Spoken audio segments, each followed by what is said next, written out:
Going on, dudes and dudettes? I want to give a quick update on the times for my team's games this weekend.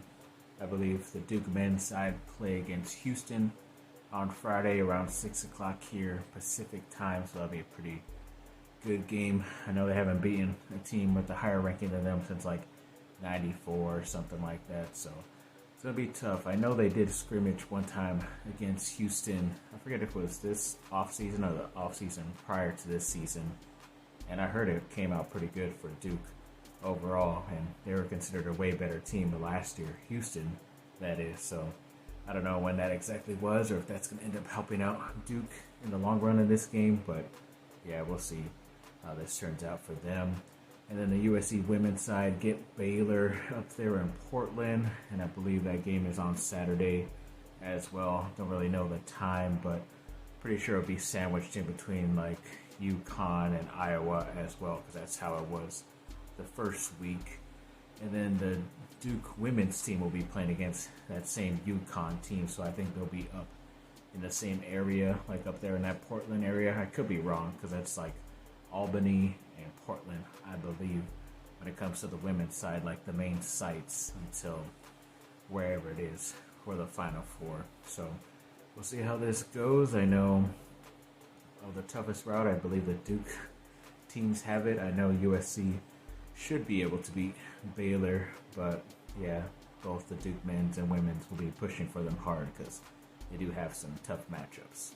And Duke football has their pro day March 28th, so that should be in a couple of days or maybe tomorrow after when you watch this video live that day. But yeah, it's kind of late for a pro day, but I'm sure a lot of places do that just in case they need some guys to get healthy in the end so they don't have to do a pro day all by themselves. I know USC already had theirs like about a week or so ago, so good luck to all those Duke football players.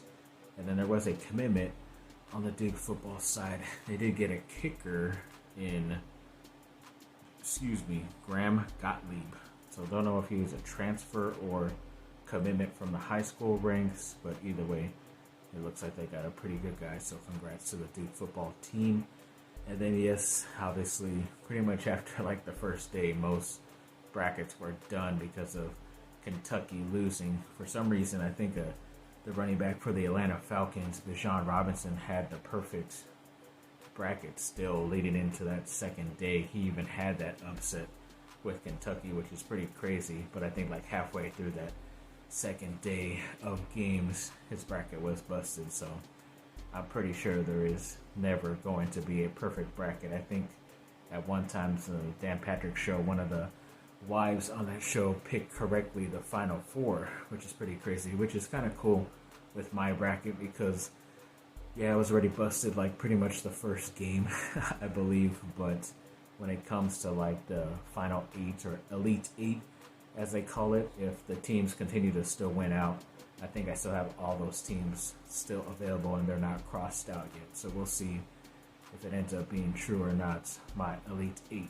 I believe it was on 3 in some type of March Madness power rankings type of thing for both that have Duke still number 8 in their rankings, which is pretty much similar because they were like the 3rd or 4th best number 2 seed, something like that at the beginning of the tournament. But even with that big win the other day, they still don't have that much, confidence in them. I do, but Houston is a pretty good older team, so we will see because I know they have a lot of other teams moved out. I think like Illinois in one spot is like the number 3 team, and then in the other ranking they're behind Duke. So who really knows how these rankings go, but at least they have some belief in my Duke Blue Devils.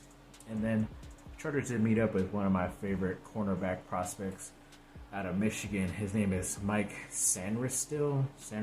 Hopefully I'm saying that last name correct, but he's one of the better slot corners on defense from that Michigan Wolverines team, and you'll probably get him in the 3rd round. Any time after that, I don't think so. If it is in the 2nd round, hopefully it is not their first 2nd round pick. It's a later 2nd round pick because picking him that high would be pretty bad or kind of crazy in my opinion.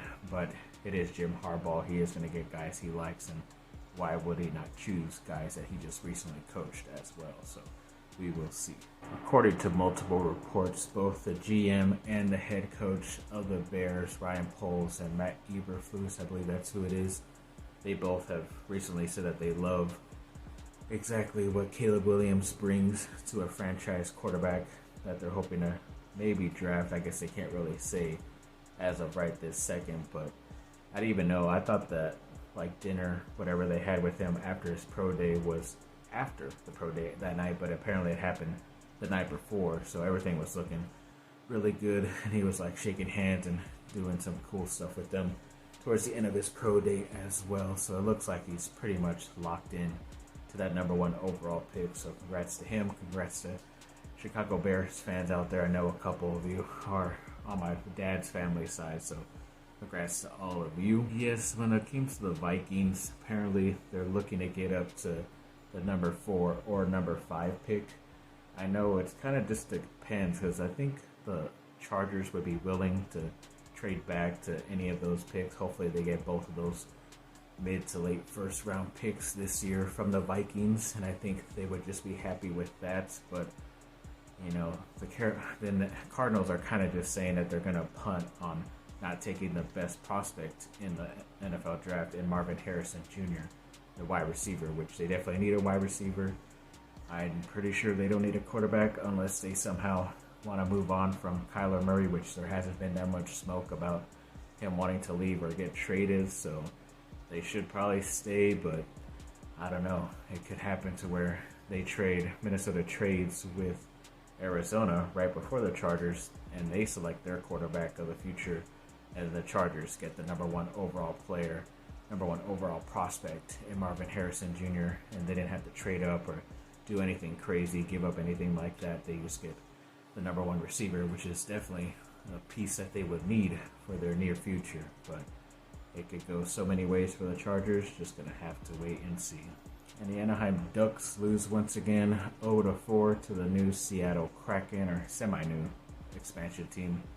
I guess that was the start of their road trip, so off to a bad foot as usual for my Anaheim Ducks. And then there are a lot of reports out there, a lot of places, especially from ex-USC quarterback great Rodney Peete.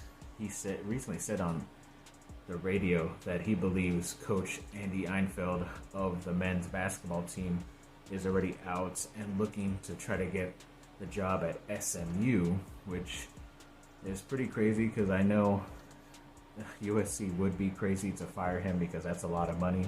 They would have to pay him, and this would be like a perfect situation if it were to happen, if he were just to get another job instead of just trying to get fired at USC. So it could benefit USC more that they lose a head coach, which is pretty crazy to think of, but especially to do it early in the coaching carousel, because a lot of good guys who are from smaller schools already have jumped up to other bigger programs within the last week. So if they get this done quicker and Andy Enfield gets his contract done with SMU quicker, then I think they can head in the right direction and be able to get a better recruiter and all this other good stuff when it comes to, you know, a real men's head basketball coach at USC. Because obviously the women's is already there. They're going on and upward. We need the men's side to do the same. And yes, the Lakers beat the Bucks today on the road to start their road trip in double overtime. This was without LeBron as well. They beat them 128-124. Anthony Davis had 34 points, 23 rebounds, a couple blocks as well.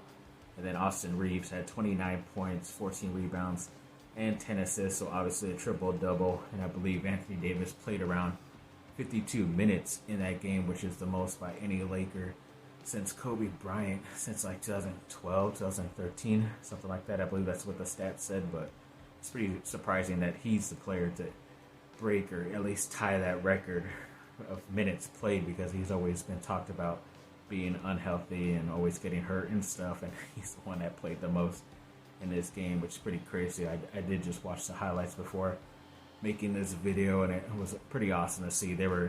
Lakers were down by like 19, almost 20 plus, and especially even in that fourth quarter, it looked like they weren't going to be able to mount a comeback, but yes, they were able to.